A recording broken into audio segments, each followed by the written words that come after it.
일어나서 내가 주의하고 싶은 마음이 막 아까도 여기서 엉덩이가 들썩들썩했어요. 찬양함이 복입니다. 오늘 예배 마친 다음에 맑은 물 모임도 기대가 돼요. 어떻게 보면 목사님 설교보다 그게 더 은혜가 될 것 같은 생각입니다. 아멘도 아니시는 것 같아요. 뭐 주먹밥 주지, 떡도 주지. 아멘도 아니면 좀 고민해 보셨어요? 콩나물 국을 먹는데 콩나물은 왜 열매가 없을까?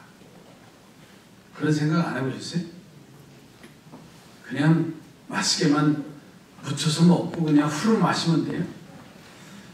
아니 다른 나물들은 다 열매가 있잖아요. 근데 이 콩나물은 열매가 없는 거예요. 반면에 들에서 자란 콩들은 그 장마와 더위와 그 벌레와 싸워서 가을이 되면 아주 노랗게 잘 익은 콩들이 건드리면 폭 터질 것처럼 열매를 제공해줘요. 비바람을 맞았기 때문에 콩은 열매를 맺고, 물론 콩나물도 사람에게 유익함을 주지만 열매는 없다는 사실.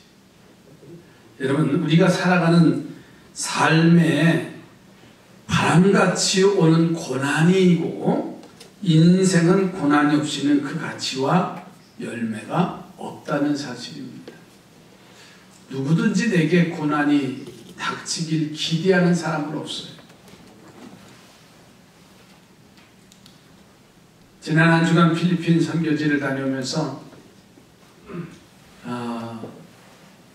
마지막 날 금요일에 말씀드린 것처럼 그 엄명 선교사 며느리를 데리고 한국에 나왔어요. 그 이유는 몸이 아파서였어요. 그런데 그 교회 몇 명 되지 않는 성도들이 이 질병에 막 쓰러지는 거예요. 뭔가 해볼만 하려고 하는데 남성교회 회장이 그날 저녁 늦게 비행기 타고 한국에 와서 치료를 받아야 된다. 그 쓰러지는 것을 보고 있던 어느 집사님이 그분 붙잡다가 넘어져서 이마가 깨지는 일이 있고, 또 사모는 그 일들을 다 감당하다가 몸이 지쳐가지고 아파가지고 우리 선교 목사님들 일행이 갔는데 와서 접대를 안 하는 거예요. 그래서 이 선교사가 어떻게 됐냐 그랬더니 새벽부터 통증이 와가지고 꼼짝 못하고 누워있다는 거예요. 어떻게 된 건가 하다가 이제 저녁을 먹고, 근데 그 증상을 물어보니까 이번에 간 목사님들이 심장질환을 앓고 있는 목사님 두 분이 계세요. 그래서 응급약을 가지고 여행을 하고 다닙니다. 목걸이 하고 다니는 거죠. 근데 그 증상이 본인하고 비슷하다는 거예요. 막 바늘로 콕콕 찌르는 것 같고, 또 오른손이 잘 안 올려가고, 그래서 물어봤더니 왼 어깨 위에 있는 목덜미가 아주 아프고, 그러다 보니까 비슷한 증상이래요. 심장에 이상이 있는 것 같다.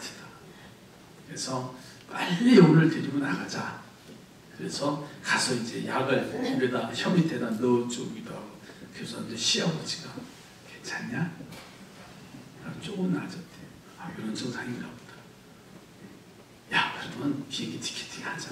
아침 두 자리가 있어서, 그래서 비행기 이제 티켓팅해서 한국에 오는데, 비행기 안에서가 문제잖아요. 상황이 어떤가. 근데 추워가지고, 그래서 제가 가방에 있던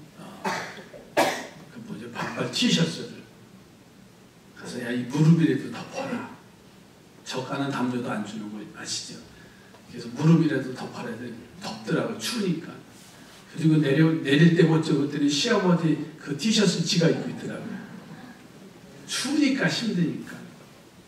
그래서 인천공항에서 119를 신고해서 시아버지 오고 며느리 오고 응급차 타고 왔어요. 세종병원에.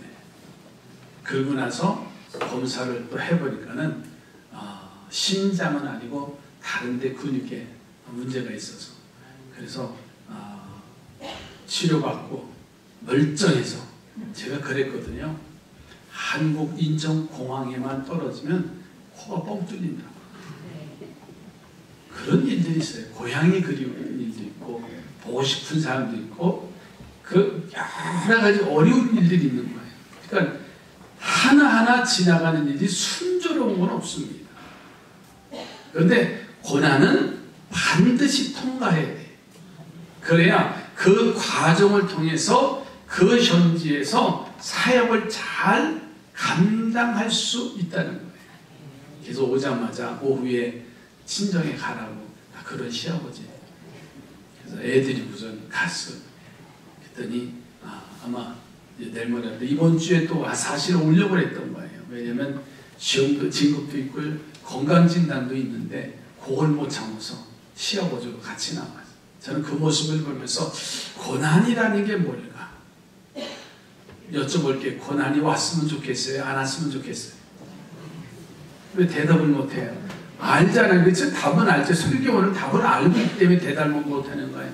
고난은 왔으면 좋겠어요? 안 왔으면 좋겠어요? 안 왔으면 좋아요. 근데 오면 고난을 견뎌야 되는데 사실 그 고난을 견딜 만한 힘이 있느냐 그 말이에요.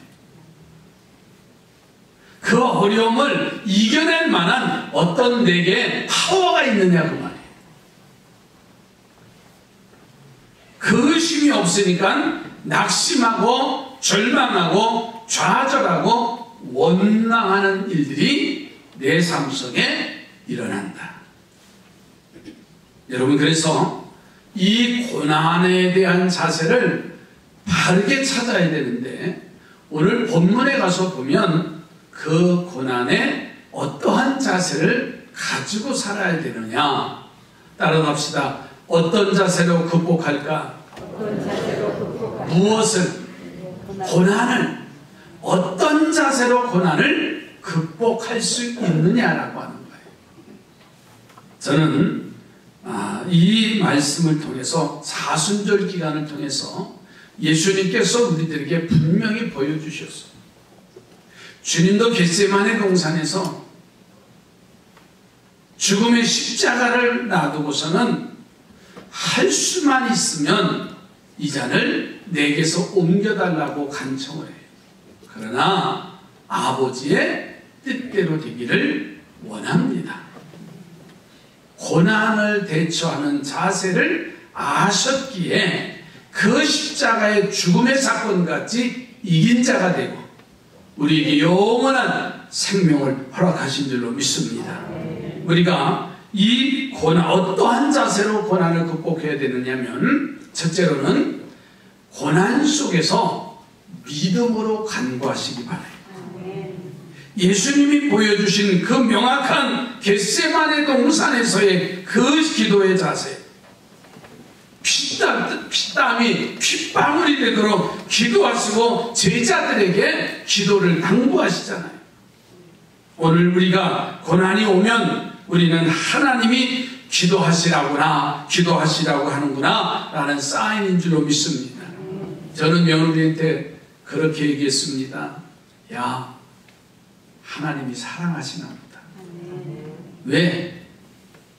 뭔가 그 사역을 하려고 하니까는 사단들이 그냥 놔두는 게 아니에요.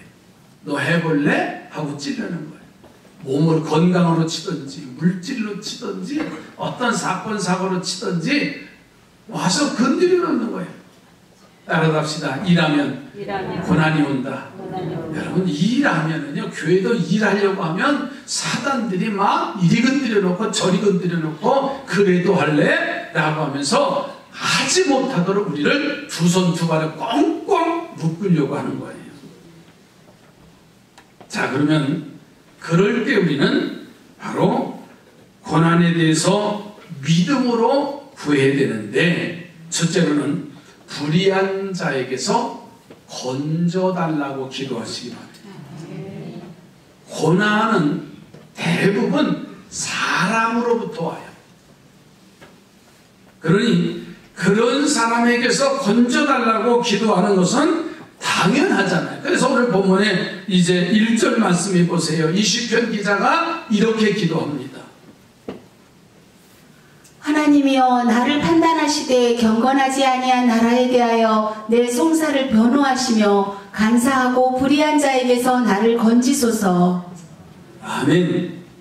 우리는 이 지혜를 배워야 돼요. 그래서 악한 사람에게서 건져주시고 그런 사람 때문에 내가 실패하고 좌절하는 일이 없도록 도와주십사 하고 기도하라는 거예요. 여러분, 다윗이 사울왕을 피해서 블레셋 지역으로 피신을 갑니다. 그 지역이 시글락이라고 하는 지역이에요. 그런데 그곳에 임시 거처를 두고 있는데 그만 아말렉이 이 시글락성을 쳐들어오는 내용이에요. 몸을 피해서 육신은 편하지만은 블레셋과 아말렉과의 전쟁에서 그냥 있을 수, 뒷짐지고 있을 수 없어서 다윗이 아말렉과의 전쟁에 참여를 합니다. 그런데 블레셋의 방백들이 왕에게 이렇게 말합니다. 다윗을 믿을 수가 없으니 다윗을 전쟁터에 내보내면 아니 되옵니다. 그래서 다윗이 전쟁터에 나가지 못하고 그 성에 머무르고 있는데 그만 아말렉 군대가 쳐들어와서 그 다윗 가족과 그 일행들의 가족들을 다 이제 포로로 잡아가는 거예요. 그런데 문제는 같이 했던 사람들이 다윗을 원망하는 겁니다. 당신 때문에 내 가족과 자녀들이 다 포로로 끌려가니 어떻게 할 거냐고 원망을 하기 시작해요. 그때 다윗은 하나님 앞에 간구합니다. 그랬더니 하나님이 음성을 들려주세요. 다윗아, 쫓아가라. 그래서 그 뒤를 쫓아가는데 그 아말렉 군사 중에서 낙후된 뒤처진 몸이 시원찮아서 뒤처진 군사를 발견합니다. 그래서 다윗 일행들은 그를 극진히 대접해주고 그 이제 굶주림에서 벗어나게 하고 기운을 차리게 하고 함께 동행하는데 이 뒤처진 군사가 그 아말렉 군대를 붙잡 뒤쫓으려면 지름길이 있습니다. 그래서 그 지름길을 택해서 가서 싸워서 그 가족과 그 일행들을 다시 이제 고향으로 끌고 오는 그런 내용이었습니다. 여러분, 다윗의 부르짖음을 들으시고 쫓아가면서 따라잡고 그래서 그들을 회복시켜 주신 것처럼 사랑하는 우리 삼산의 성도들이요, 어떤 환난과 도전 속에서도 불의한 자에게서 건져달라고 기도하는 용사들이 되시길 주의 이름으로 축복합니다. 또 한 가지는 인도하시기를 기도해야 합니다. 여러분 3절 말씀을 또 보실까요?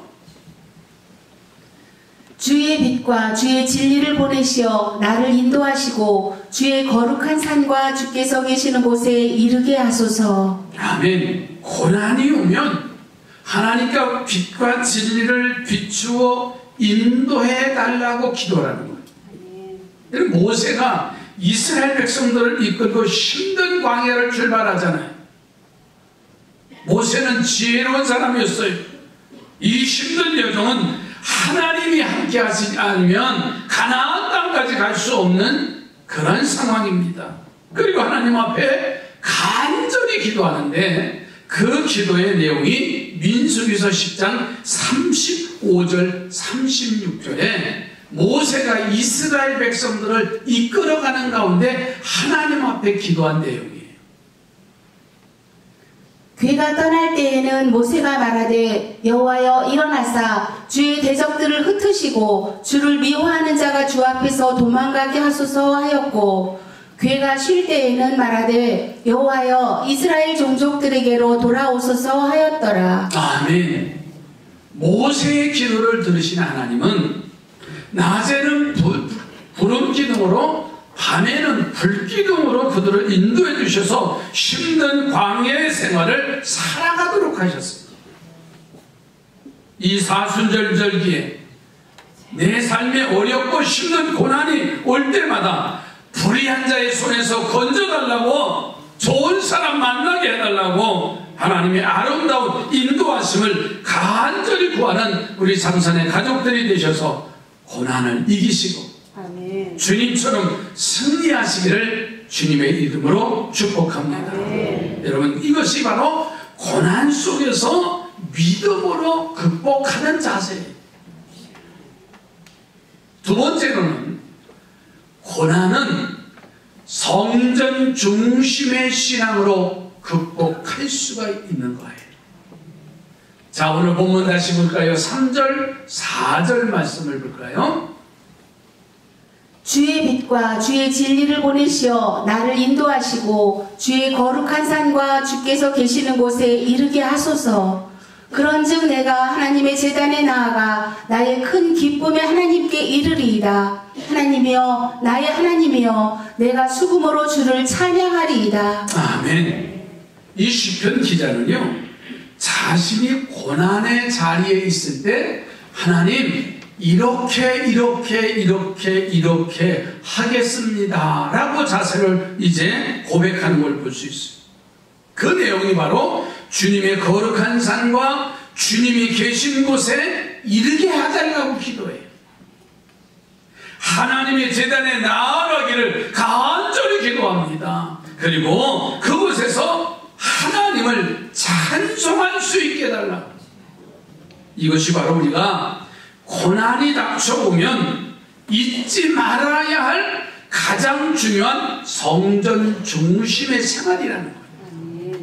여러분, 야곱 보세요.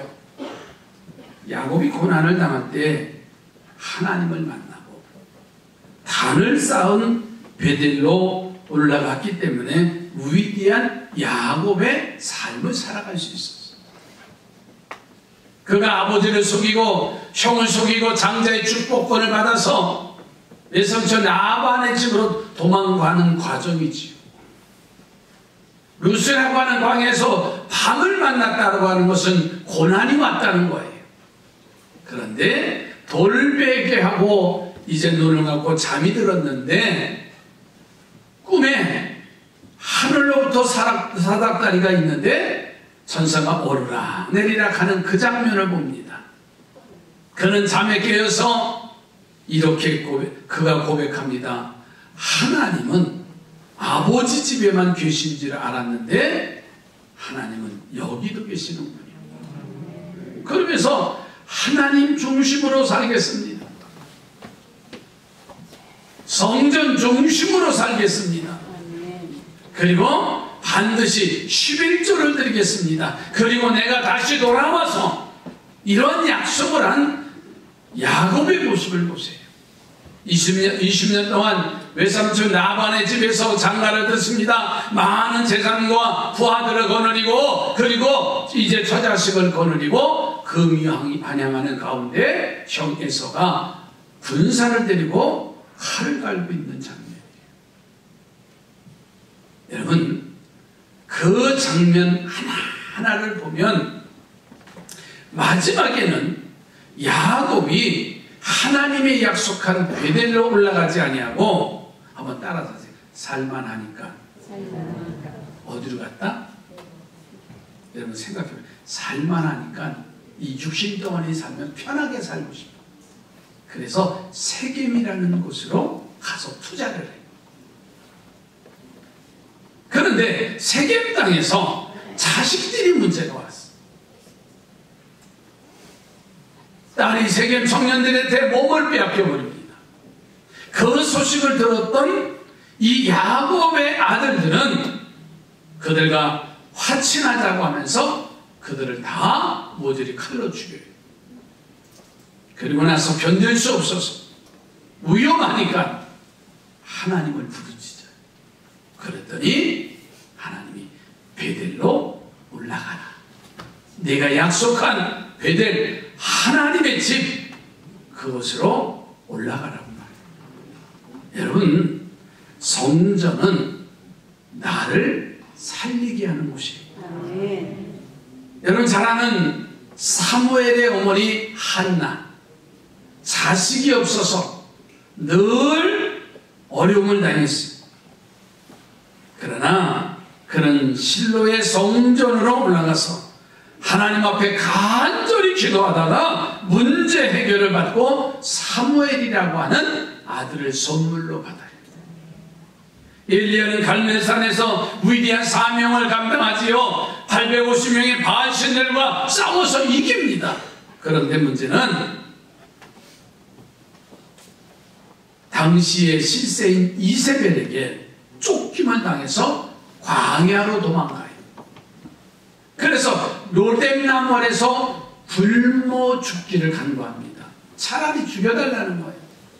근데 하나님은 새벽 까마귀를 통해서 떡과 물을 공급받고 힘을 얻어서 40일 40야를 걸어서 호렙산에 도달합니다. 그리고 그곳에서 하나님의 음성을 들어요. 그리고 그의 사명을 찾아서 일하다가 죽음을 보지 않고 불말과 불병거를 타고 하늘로 승천하는 유일한 선지자가 돼요. 여러분, 하나님 성전 중심의 신앙의 생활은 야곱처럼 기적적인 그러한 신앙의 삶, 축복을 누리는 것이고, 한나처럼 문제가 해결되는 길이고, 엘리야처럼 승리의 길을 가게 되어지는 곳이 하나님의 성전이. 우리 하나님이 우리를 사랑하셔서 이 교회를 선택하게 하시고 여기에 세워주시고 지난 39년 동안 주님이 함께 하신 줄로 믿습니다. 이 교회를 주신 것을 감사하면서, 그리고 이곳에 오셔서 열심히 기도하고 찬송하며 성전 중심의 신앙의 삶을 잘 이루셔서 고난의 터널을 통과하시기를 주님의 이름으로 축복합니다. 아멘. 이 성전의 신앙은요, 하나님이 일찍이 법으로 정해놓으신 거예요. 아멘. 이스라엘 백성들이 출애굽을 해서 광야를 지날 때 성막을 짓도록 만들었어.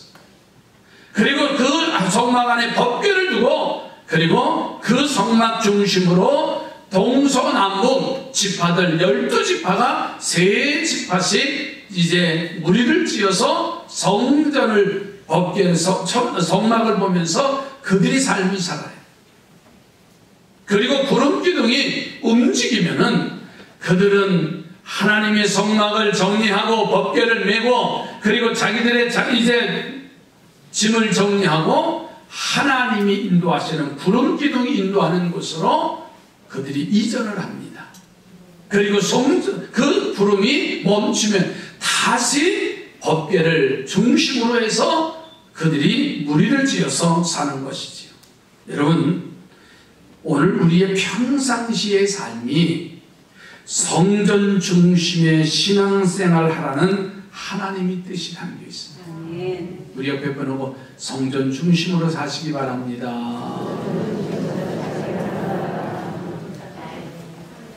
예수님이 나병 환자를 고쳐요. 문둥병자지요.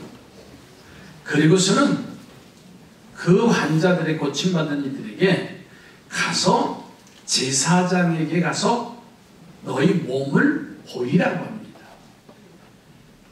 그런데 당시 제사장들은 예수님과의 관계가 적대적인 관계입니다. 예수님이 회당에 들어가실 때는 그 회당장들은 다 호의적인 사람이었어요. 그런데 왜 예수님께서 그들을 제사장에게 호의적이지 아니한 적대감을 가지고 있는 제사장들에게 가서 너희 몸을 보이라고 하셨는가? 이 말이에요. 성전에는 제사장이 있어요. 성전 중심의 삶을 살라고 말씀하신 거예요. 여러분, 죄 사함 받고 병 고침을 받은 곳은 회당이 아니라 성전이라는 것을 가르치셔서 성전 중심의 신앙생활을 주님이 양조하시는 거예요. 사랑하는 성도들이요, 직장 중심이 아니고 학교 중심이 아니고 생업 중심이 아니고 가정 중심이 아니라 성전 중심의 신앙생활을 하기를 주의 이름으로 축복합니다. 그러면 무슨 일이 와도요, 우리는 이길 수가 있어요. 이 복된 사순절기에 다시 한번 내가 성전 중심의 신앙을 결단하고 이 성전에 와서 찬송하고 기도하고 부르짖고 그러다가 고난을 극복하고 승리하기를 주의 이름으로 축복합니다. 오늘날은 성전을 멀리하는 시대입니다. 그 과정이 지난 3년의 과정을 통해서 다 걸러놓으셨어요. 다 성전을 잊어버려요. 그러나 이제는 성전이 회복되어 있기에 이제 내일서부터는 마스크를 안 써도 된다며. 써야 돼요? 안 써야 돼요? 네? 믿음대로 하시기 바랍니다. 네. 마스크가 대단한 효과가 있었어요. 화장 안 해도 되고 겨울에 추우면 찬바람 맞고 사실 근데 이제는 이제 정부에서 벗으라고 했으니까 난 그래 그 소리가 정부가 책임진다는 거야. 그러니까 편하게 이제 민낯 좀 봅시다. 성전에 와 하나님 앞에 예배하기로 하는 교회 가지 말랄 때가 언제였어? 모이지 말라고 하는 때가 언제였어? 그러나 이제는 성전 중심의 생활을 해라. 할렐루야. 마지막으로 세 번째로는 담대한 믿음으로 결단을 해야 고난을 이길 수가 있다는 거예요. 여러분, 우리가 고난을 당하면 힘들기 때문에 낙심하고 원망하는 거예요. 그래서 우리의 기도가 하나님께 하소연이 되고 도와주시기만 간구하게 되는데 하나님을 더 기쁘시게 하고 급속한 응답을 받는 그 길이 있는데 그것은 오히려 어렵고 힘들 때 강하고 담대한 믿음으로 결단을 합니다. 오늘 본문 가서 보세요. 처음에는 이 시편 기자가 하나님이 도우심을 요청하는 기도를 해요. 좋은 사람 만나게 하시고 악한 사람 멀리하게 해주시고. 그러다가 여러분 5절 말씀을 좀 나와보세요. 5절 말씀에 보면 완전히 말씀의 메시지가 확 바뀌어버려요. 내 영혼아, 내가 어찌하여 낙심하며 어찌하여 내 속에서 불안해하는가? 너는 하나님께 소망을 두라. 그가 나타나 도우심으로 말미암아 내 하나님을 여전히 찬송하리로다. 아멘. 하나님의 도우심으로 이렇게 하겠다라는데 마지막 5절에 내 영혼아 내가 어찌해서 낭망하고 좌절하는가? 나는 하나님의 자녀가 아니냐? 그리고 내가 믿는 하나님은 전능하신 하나님이 아니냐? 그러니 나 이제는 좌절하거나 낭망하지 아니야. 내가 하나님은 나를 도와주실 그 하나님을 찬양하며 기쁘게 살겠습니다. 이 고백이 바로 오늘 5절 말씀의 결단이에요. 여러분, 하나님을 기쁘시게 하고 또 그 믿음이 너무나 귀해서 하나님의 급속한 응답을 이끌어내실 줄로 믿습니다. 가끔 성도들이 어려움을 당한다는 소식을 듣고 또 전화를 받을 때가 있어요. 그럼 목사 마음은 두근두근해요.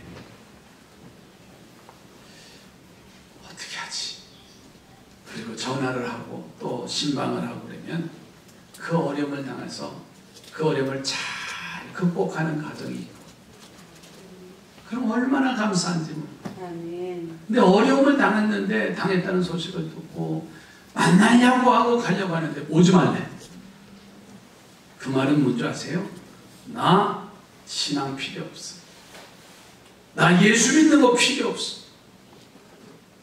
내가 힘든데.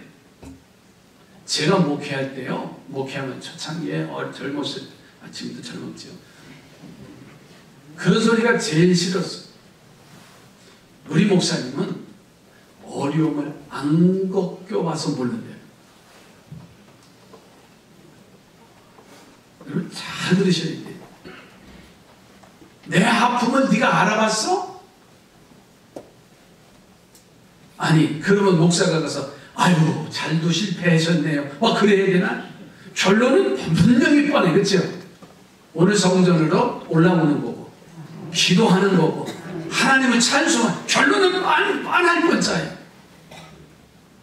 그런데 힘들고 어려울 때 좌절해 버리는 낙심하고 두 손 놓는 성도를 보면 얼마나 안타까운지 몰라요. 주의 종이 권면하고 또 함께 기도하면서 일어나자고 할 때 손을 잡고 일어나면 그 사람이 이기는 거예요. 6.25 전쟁이 일어날 끝나지 않았을 당시에 있었던 일입니다. 어느 조그만 도시에 아주 작은 교회에 목회하는 목사님이 이야기입니다. 근데 이 교회는 그 당시 블록으로 아주 초라한 6.25 때니까 상상만 해도 아주 작은 교회인데 한 30여 명 정도 모이는 교회인데, 근데 문제는 이 교인들끼리 분란이 일어난 거예요. 미움, 시기, 질투, 다툼 다 일어나는 거예요. 한 동네에 사니까는 아유 저거 꼴불 장로, 아유 저게 권사라고, 아유 저게 집사라고, 맨날 동네 사람하고 싸우고 교회인들하고 막 그런 분란이 일어나는, 그런 교회에 부임을 했으니 교회 일꾼들이 얼마나 있겠어. 그래서 목사님 아들이 둘째가 있는데 이 아들이 초등학교 4학년이에요. 지금은 시골에도 그런 일이 없습니다만은 그때 당시는 예배가 시작되면 종을 쳐요. 첫 종 1시간 전에 제종 그러면 몇 시? 예배 시작할 때 떼거라 이제 시작합니다.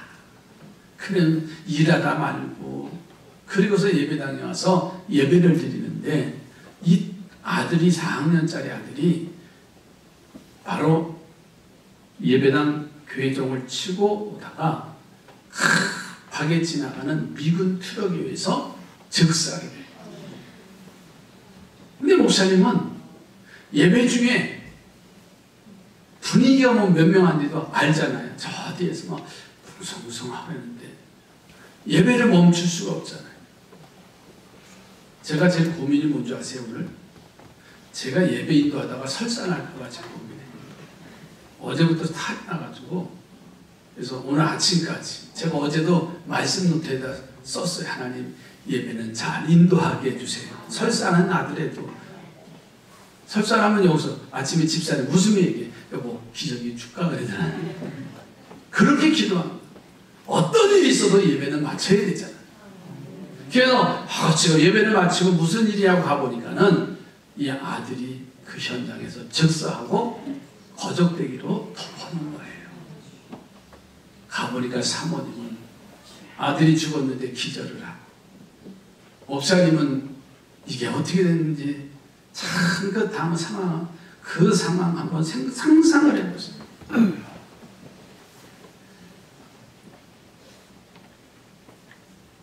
어렵게 이제 장례를 마치고 나니 처음에는 하나님이 원망스럽대요.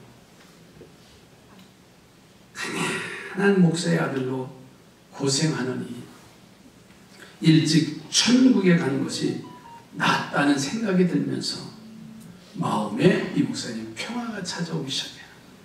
그러면서 이렇게 기도합니다. 하나님이 천국에서 우리 아들을 급히 쓸 때가 있어서 부르신 줄로 믿고 감사합니다 라고 기도하고 위로를 받는 거예요.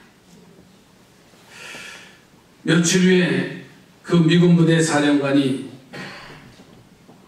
이 교회 목사님을 방문한 겁니다. 장군은 이 부대장 이제 사령관이 우리 사병이 잘못해서 귀백의 자녀를 죽였는데 사죄한다고 하면서 어떻게 하면 보상해드리면 위로가 되겠습니까? 라고 해요. 그래서 목사님은 이제 하나님이 주시는 위로를 받았는데 보내주시는 분도 하나님이시고 걷어가시는 분도 하나님이시고 우리 아이가 죽은 것도 하나님의 뜻인데 무슨 보상이 필요합니까? 하며 보상을 사양을 합니다. 오히려 우리 아들을 이제 치인 운전병을 젊은 열기에 빨리 가려다가 그런 사고를 당해서 어려움을 당할 텐데 그 사병을 선처해 달라고 도리어 부탁을 합니다. 이 부대장이 이 목사님의 자세에 너무나 깊은 감동을 받는 거지요. 그리고 돌아가서 참모회의를 열어서 어떻게 우리가 도울 길이 있을까?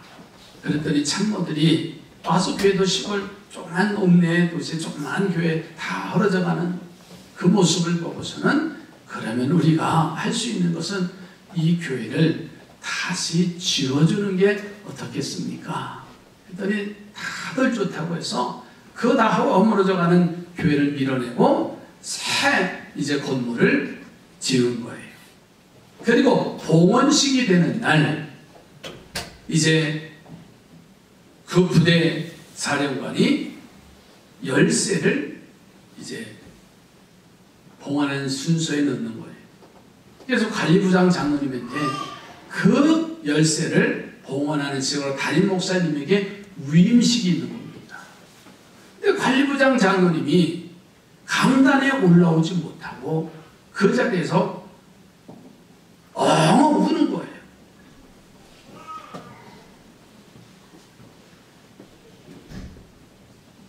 그 장로님이 이렇게 말합니다. 우리는 싸움질만 하고 하나님의 빛만 가렸으니 우리는 이 열쇠를 바칠 자격이 없습니다.